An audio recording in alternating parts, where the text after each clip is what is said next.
Hi guys, कैसे हो आप सब। मैं हूं आपका होस्ट और दोस्त ईशान महेश्वरी और आप सभी का स्वागत है मेरे यूट्यूब चैनल EM मैथमेटिक्स पर। तो आज के इस वीडियो लेक्चर में हम क्लास 9th CBSE केमिस्ट्री का chapter number 1 matter in our surroundings का लेक्चर नंबर 7 लेकर आए हैं, जिसमें हम आपकी NCERT टेक्स्ट बुक के पेज नंबर 3 पे प्रेजेंट ब्लू इंक क्वेश्चंस के सॉल्यूशंस देखने वाले हैं विद एक्सप्लेनेशन। तो जल्दी से जिन्होंने अभी तक मेरे चैनल को सब्सक्राइब नहीं किया वो प्लीज़ मेरे चैनल को सब्सक्राइब करें और बेल आइकन को दबाएं ताकि आप मेरे लेटेस्ट वीडियो अपडेट्स जल्द से जल्द देख सकें। साथ ही साथ मैं आपको ये भी बताना चाहता हूँ कि जो लोग इस लेक्चर के PDF नोट्स डाउनलोड करना चाहते हैं, यानी जो भी आपके सामने अभी डिस्प्ले हो रहा है वो सेम टू सेम डाउनलोड करना चाहते हैं, तो उसका लिंक डिस्क्रिप्शन में अवेलेबल है। आप वहाँ पे जाके इसको डाउनलोड कर सकते हैं किसी भी चीज़ के ऊपर, maybe your phone, your tablet, your computer और your laptop, anywhere any time you can download and utilise this. So जल्दी से अपनी NCERT टेक्स्ट बुक साइंस का पेज नंबर 3 निकाल लीजिए और कॉपी पेन निकाल कर तैयार रहिए। ब्लू इंक क्वेश्चंस हम सॉल्व करने वाले हैं। तो blue ink questions matter in our surroundings 07 का फर्स्ट क्वेश्चन है, which of the following are matter. इनमें से कौन सा मैटर है? Chair, air, love, smell, hate, almonds, thought, cold, cold drink and smell of perfume. इनमें से आपको बताना है कि कौन है जो मैटर है। तो आपको उसके लिए मैटर की डेफिनेशन आनी चाहिए, जो एक्सप्लेनेशन में मैंने बता दी है कि matter is defined as anything which occupies space, has mass and can be perceived out by our senses. तो मैटर वो है जो स्पेस को ऑक्यूपाई करता है और उसका मास है, और अपने सेंसेस, 5 सेंसेस द्वारा अपने बॉडी के उन्हें हम परसीव कर सकते हैं। तो इन गिवन ऑप्शंस में से आप देखो कि चेयर जो है उसका मास है, वो कोई स्पेस ऑक्यूपाई कर सकती है और अपनी स्किन के थ्रू, अपनी जो सेंस है, आपकी स्किन है, उसके थ्रू आप उसे परसीव कर सकते हो, इसलिए चेयर जो है वो मैटर है। Same goes for air. Air also occupies space and it can be perceived by our senses. Same goes for smell. Same goes for almonds. What about hate? Can you perceive hate through your senses? क्या आप अपनी skin के through hate को perceive कर सकते हो? क्या आप हेट को मास ऑक्यूपाई करता है, वो क्या कोई स्पेस ऑक्यूपाई करता है हेट? सो हेट, ऐसी जो फीलिंग्स वाली चीज़ें हैं, this is not at all matter. Matter सिर्फ वही है जिसका मास है, जो कोई स्पेस ऑक्यूपाई कर रहा है, और सबसे इम्पॉर्टेंट उसे हम अपनी सेंसेस के थ्रू परसीव कर सकते हैं। Next we have is almonds. Yes, almonds occupies space. हाँ, बहुत थोड़ी स्पेस जो है वो ऑक्यूपाई करते हैं, but still it occupies space and hence it is matter. Thought जो है वो फिर से फीलिंग वाली बात आ गई है, और hence it is not matter because it does not occupy space at all. Then we have cold. Cold is again feeling type, आप कोल्ड को परसीव नहीं कर सकते हो, तो cold is not at all matter. Cold drink is in matter because it has some mass, it occupies space and hence it can be perceived through your tongue. You can taste cold drink, hence it is a matter. Next we have smell of perfume. Yes, smell of perfume occupies space. Yes, it can be perceived through our nostrils, smell.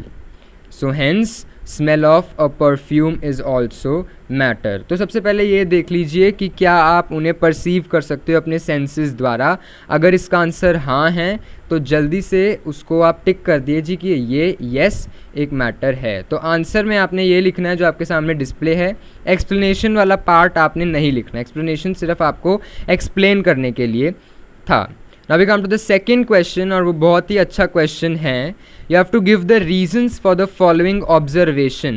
The smell of hot sizzling food reaches you several metres away, but to get the smell from cold food you have to go close. तो ये कह रहे हैं कि गरम लबाबदार food की जो smell है, जो खुशबू है, जो अरोमा है, वो बहुत दूर बैठे आपको कमरे में ही आपकी किचन से पता चल जाता है, बट अगर वही बासी खाना है, ठंडा खाना है, तो उसके एरोमा को पहचानने के लिए आपको उसके पास जाना पड़ता है। ऐसा भेदभाव क्यों? क्या है इसके पीछे का रीज़न? तो सबसे पहले इसकी एक्सप्लेनेशन को देखते हैं, उसके बाद इसका आंसर पढ़ेंगे।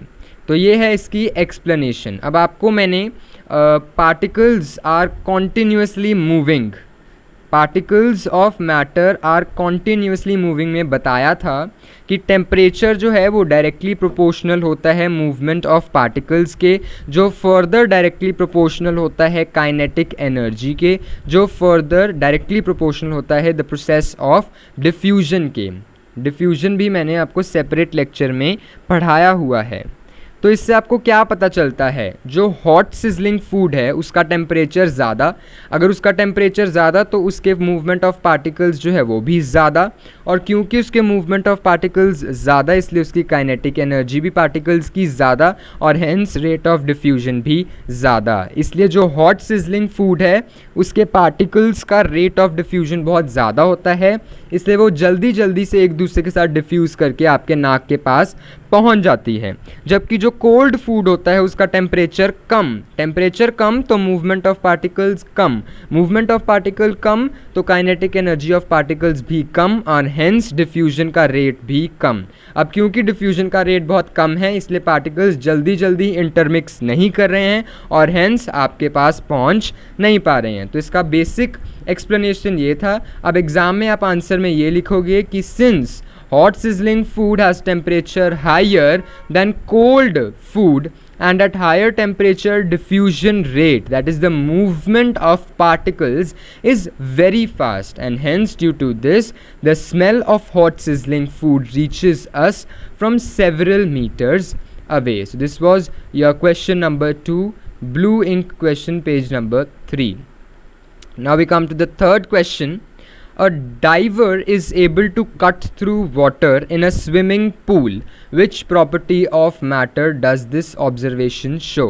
तो क्या होता है कि जब आप डाइव करते हो स्विमिंग पूल के अंदर तो आप वाटर को कट कर देते हो और हैंस आप वाटर के अंदर चले जाते हो। ऐसा इस जो ऑब्जर्वेशन है इससे आपको कौन सी प्रॉपर्टी ऑफ मैटर का पता चलता है? तो इसका एक्सप्लेनेशन देखते हैं। इसका एक्सप्लेनेशन है particles of matter attract each other. तो क्या होता है कि पार्टिकल्स ऑफ मैटर जो है, ये आपने पढ़ा हुआ है characteristics of particles of matter में, कि पार्टिकल्स ऑफ मैटर जो है वो एक दूसरे को पास में रखने के लिए अट्रैक्ट करते हैं।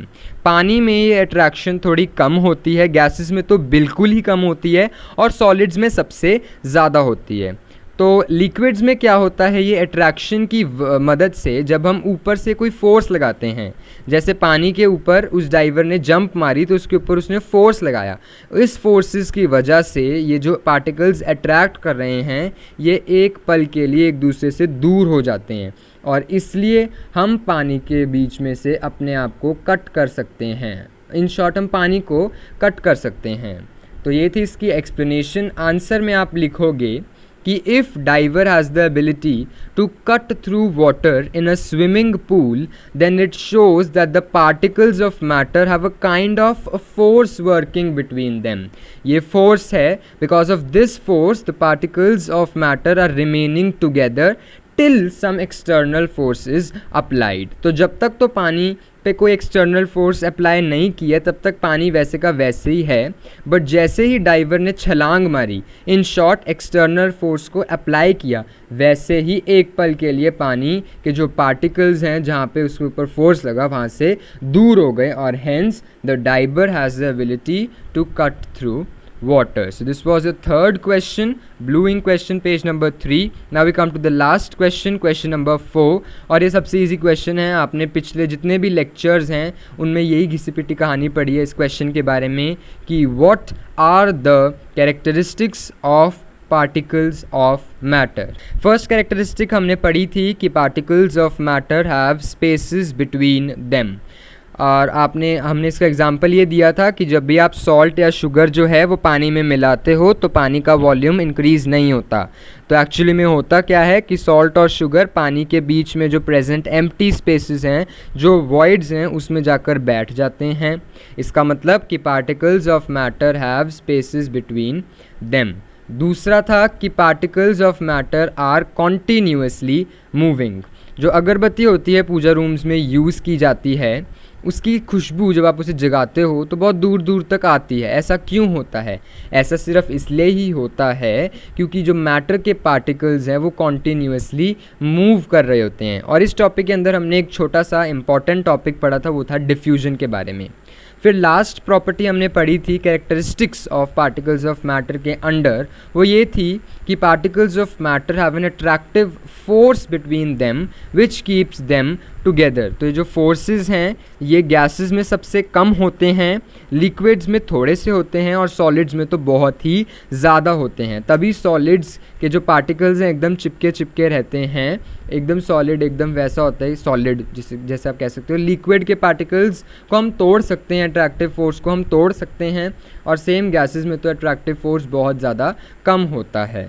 So this was all about this lecture. We have discussed all the 4 questions of blue ink questions on page number 3 of your NCERT textbook. So if anyone wants these notes, then that person can download it from the description box. The link has been given there.